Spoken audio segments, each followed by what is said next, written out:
The rain in London doesn't just fall, it judges you. It's a cold gray mist that seeps into the expensive wool of your suit and reminds you that no matter how much money you make, you are still just a man standing in the wind. I stood on the balcony of a glass-walled boardroom overlooking the Thames, the city lights shimmering like fallen diamonds on the black water. Behind me, the muffled sounds of celebration were beginning. Clinking crystal, the low hum of billionaires exhaling in relief, and the scratch of fountain pens on heavy bond paper. I had just closed the deal of a lifetime, $18 million. My firm, based out of Chicago, had been chasing this merger for 18 months. I was the lead architect of the agreement. As the principal partner of Sterling and Associates, this wasn't just a win, it was my coronation. I remember looking at my reflection in the glass.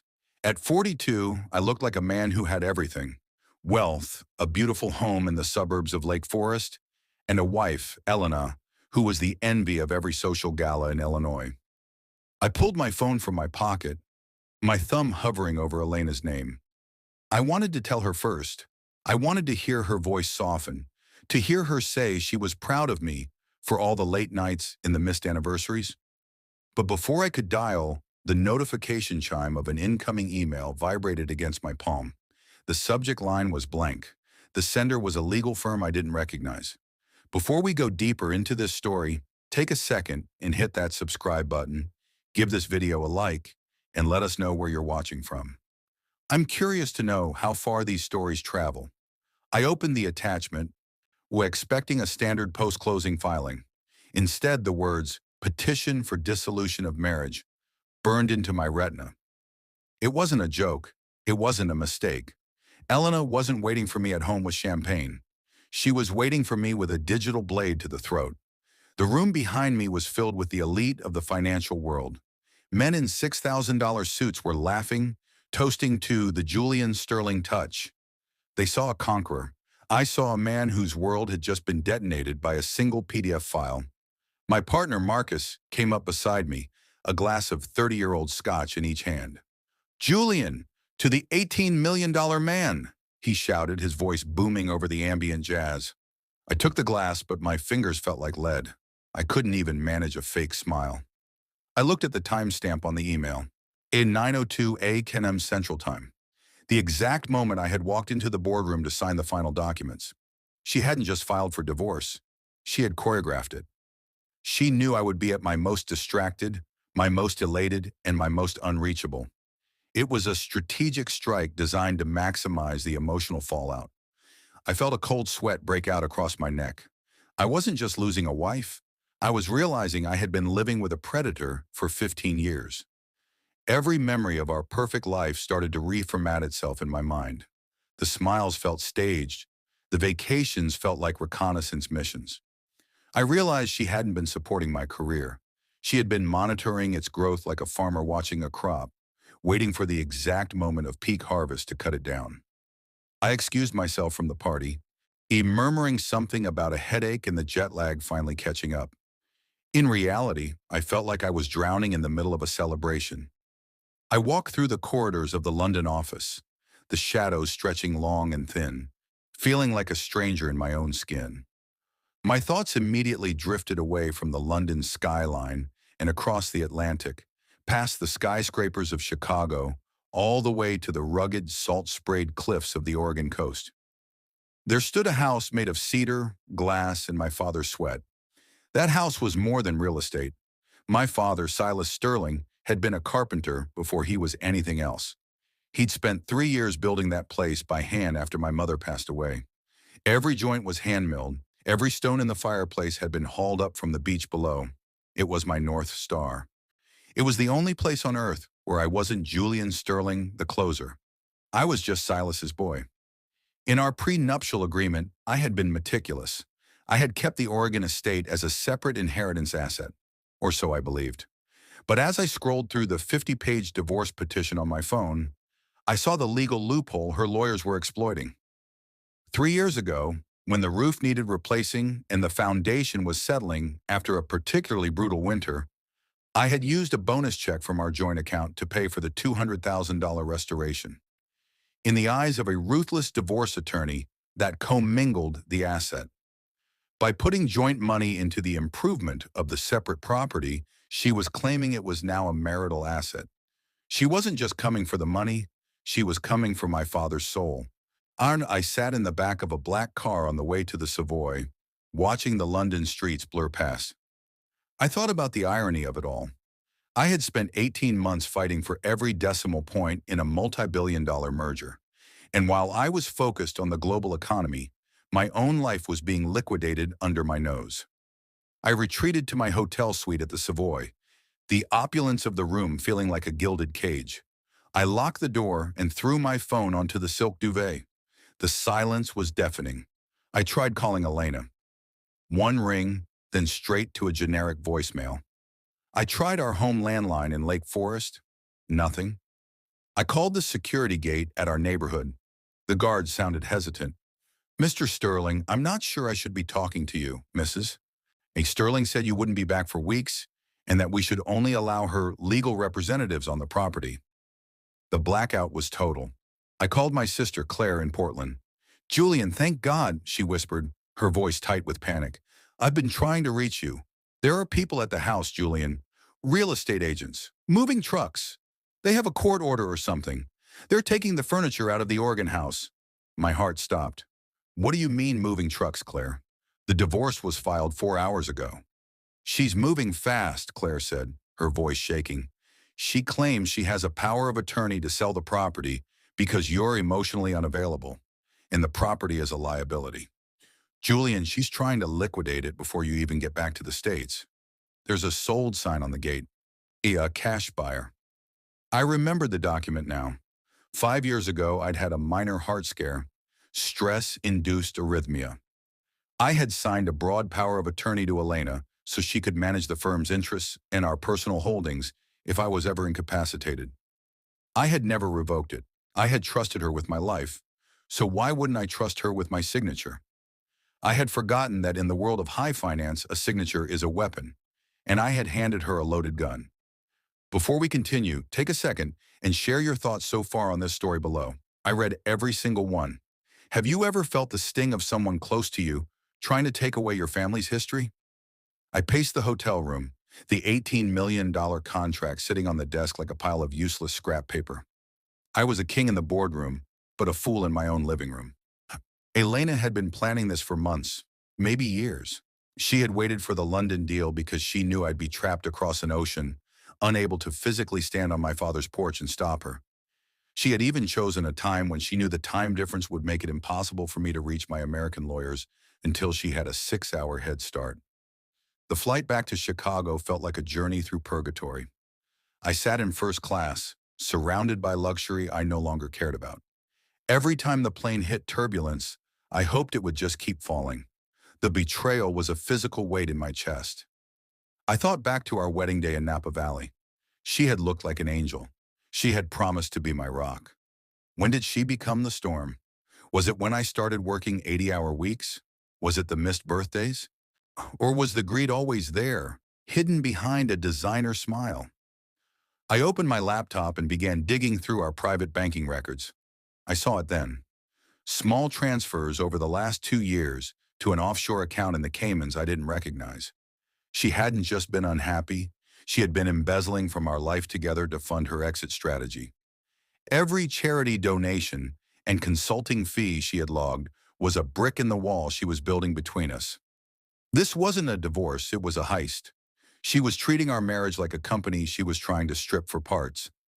As the sun began to rise over the Atlantic, I didn't see beauty. I saw a ticking clock. I had to get to Chicago, then to Oregon.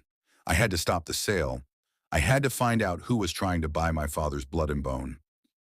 Landing at O'Hare, the gray Chicago sky matched my mood. I didn't go to the office, even though Marcus was blowing up my phone about the post-closing press release. I drove straight to Lake Forest. The iron gates to our estate swung open, but the house didn't feel like mine anymore. It felt like a crime scene. I walked through the front door. The scent of her perfume, something expensive and floral, still lingered in the foyer, but the house was eerily quiet. The grand piano was gone. The walls were bare where our art collection used to hang. Our wedding photo, A massive canvas from our 10th anniversary had been shredded and left in the trash bin by the door. It looked like a staged home for a magazine, devoid of any human touch. On the kitchen's marble island sat a single manila envelope. Inside was a copy of a sales agreement. The organ house had been sold to an entity called Blackwood Holdings LLC for $3 million, nearly $2 million below its market value. The closing date was set for 48 hours from now. The buyer's signature was a scrawl I didn't recognize, but Elena's signature was perfect. It was the same signature that used to be on my birthday cards. I met my lawyer, Sarah Vance, at midnight in her high-rise office overlooking the darkened Chicago Loop. Sarah was a shark, a woman who had seen the worst of human nature in divorce court, but even she looked stunned by the speed of Elena's maneuvers. Julian, she's used the power of attorney to execute an emergency sale of the Oregon property, citing urgent financial restructuring while you were abroad. And she filed a declaration stating you were unavailable for comment due to the sensitivity of the London merger. Since you were the one who signed the POA and gave her full authority over real estate transactions, the title company accepted it without a second thought. "But it's a lie," I shouted, slamming my fist on her desk. "I wasn't incapacitated. I was closing a deal." "To the law, you were unavailable," Sarah said calmly, her eyes fixed on the documents. "And by the time we get an injunction, the deed will have transferred. We need to find out who Blackwood Holdings is. This feels like a friendly sale. She's likely selling it to someone she knows to hide the asset, or she's getting a kickback under the table to fund her new life. This isn't just about a divorce, Julian. This is a liquidation of the Sterling legacy. If you were in my shoes, facing a situation like this, what would you do? This isn't just about money. It's about a father's memory." Share your thoughts in the comments. I didn't wait for the lawyers to file more paperwork. I went to the airport and chartered a private jet to Newport, Oregon. I had to get there. I had to see who was taking my father's house. I sat in the cockpit for most of the flight, watching the landscape change from the flat Midwestern plains to the jagged peaks of the Rockies, and finally to the deep, lush greens of the Pacific Northwest. The drive from the small regional airport to the coast was a blur of pine trees and fog. Every mile felt like a mile closer to my childhood. When I pulled up to the house, my heart nearly broke, and there was a sold sign hammered into the soft earth where my father used to plant dahlias every spring. The house looked tired. It had been empty for months since my last visit, and the salt air had begun to dull the cedar. I saw a man standing on the wraparound deck. He was wearing a rugged canvas jacket and holding a set of blueprints. He didn't look like a corporate lawyer or a developer. He looked like he belonged there. As I approached, he looked down at me with an expression I couldn't quite read. It wasn't hostility, it was pity. "Can I help you?" the man asked. His voice was gravelly, like the stones on the beach. He didn't move from his spot on the deck, standing guard over the entrance. "I'm Julian Sterling," I said, my voice thick with emotion. "I'm the man who actually owns this house. Or I was, even until my wife tried to steal it." The man went quiet. He stepped down from the porch, his boots thudding against the wood, and held out a hand. "I'm Elias. I know who you are, Julian. I knew your father, Silas. I was the one who helped him hoist the main beams for this roof back in '94. I haven't seen you since you were a teenager heading off to some fancy college." I froze. Elias. I remembered the name. My father had mentioned a man who worked with him, a master woodworker who moved away after a falling out with a local developer who wanted to cut corners. My father had always said Elias was the only man he trusted with a chisel. "I saw the listing," Elias said, leaning against the railing. "I saw the name Sterling, and I knew something was wrong. No son of Silas would sell this place for $3 million, not unless he was dead or desperate. And when I saw the seller was a woman I'd never met, I knew the sharks were in the water." Elias led me inside. The house smelled of cedar and salt, just as it always had. The furniture was gone, leaving nothing but the echoes of the past. "I'm the face of Blackwood Holdings," he admitted, sitting on a built-in bench my father had carved from a single piece of driftwood. "But I'm not the villain you think I am, Julian." He explained that he had been contacted by Elena's broker. They were looking for a discreet, fast cash buyer who wouldn't ask questions. They wanted the money moved through an LLC to avoid public records for as long as possible. Elias had spent his life building a successful timber business, and he had the capital, but he didn't buy it to flip it. I bought it to keep it out of the hands of the developers, Elias said, his eyes meeting mine. Your wife was going to sell this to a group out of Portland that wanted to tear it down and build a boutique hotel. I couldn't let Silas's work be turned into a tourist trap. I bought it to hold it for you, Julian. I figured you'd show up eventually once the smoke cleared. I figured Silas's boy would come home. The relief I felt was overwhelming, a wave of warmth in a year of freezing cold. But the battle wasn't over. Elias handed me a folder. Your wife's broker was sloppy. He sent me an email meant for her. It details a consulting fee she was to receive after the sale, a kickback of $500,000 that wasn't going into the marital escrow. It was going straight to her private account. This was the smoking gun. Wait, this was fraud. This was the moment the predator became the prey. I called Sarah back in Chicago. We have the proof of kickbacks, according to Sarah, and the buyer is a friend of the family who's willing to testify that the sale was a sham to hide assets. We're going to bury her. But as I sat in my father's living room, looking out at the Pacific as the waves crashed against the rocks, I didn't feel the triumph I expected. I felt a deep, hollow sadness.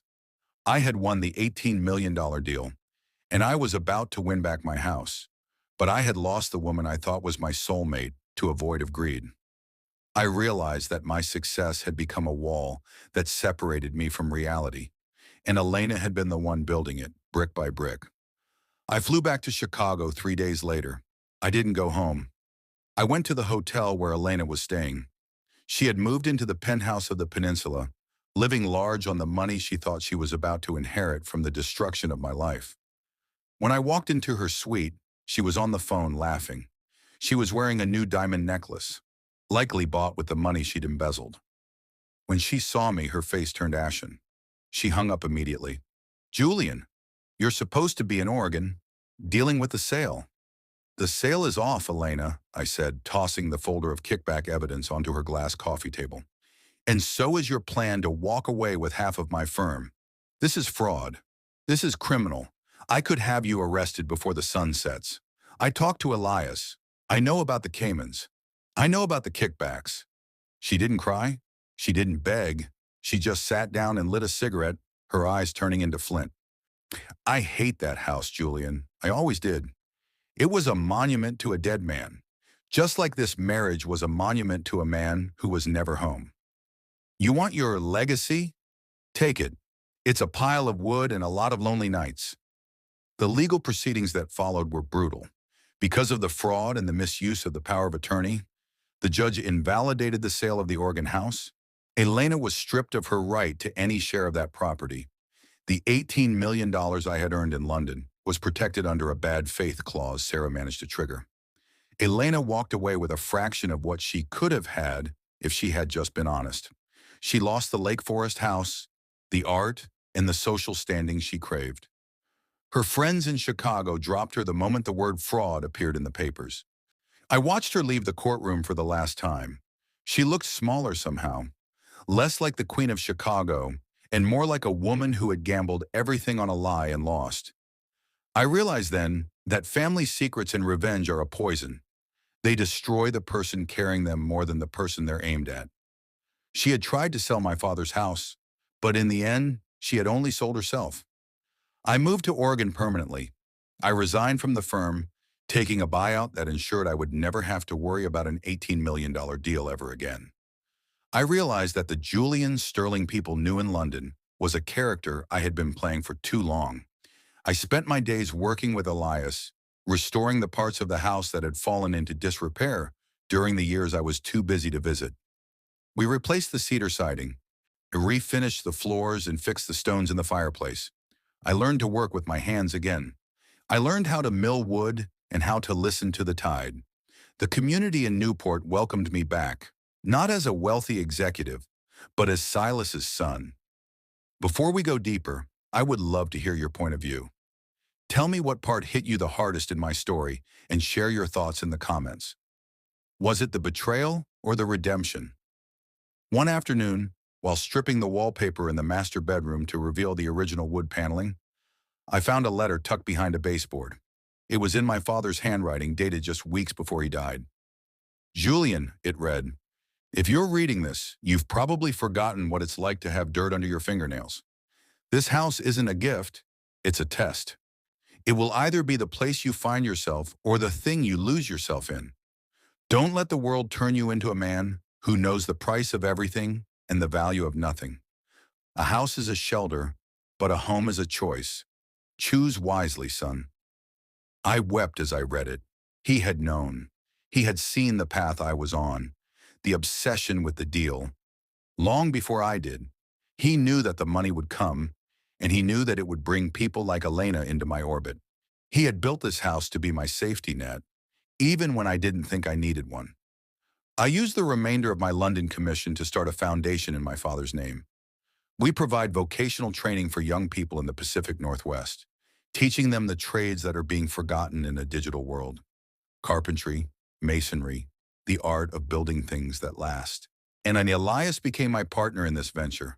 We turned the Oregon estate into a sanctuary. It wasn't just a house anymore.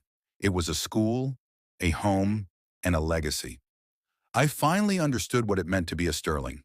It wasn't about the balance sheet. It was about the wood and the stone. It was about being part of something that would still be standing long after the money was gone. The $18 million deal was a distant memory. It was just a number on a piece of paper. But the feel of the silver pocket watch in my hand, the one that started ticking again the day I moved back in, that was real. I stood on the bluff today, the same place I had stood months ago when I was ready to give up. The air was cold, but it didn't judge me.